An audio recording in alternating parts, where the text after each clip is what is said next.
Hi!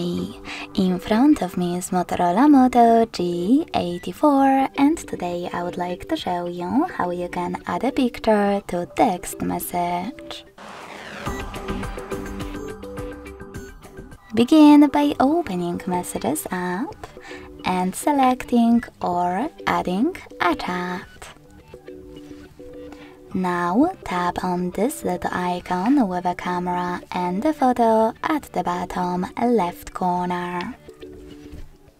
Finally, just click on your picture that you wish to add.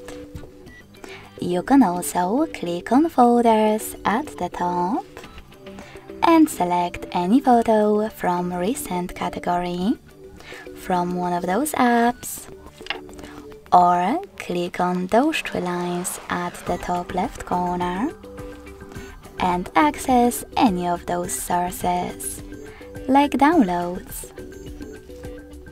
Then hold a photo that you wish to add and hit select at the top right corner. So when I do that, as you can see, my pictures were successfully added. Thanks so much for watching. If you enjoyed this video, don't forget to leave a like, comment and subscribe. Bye!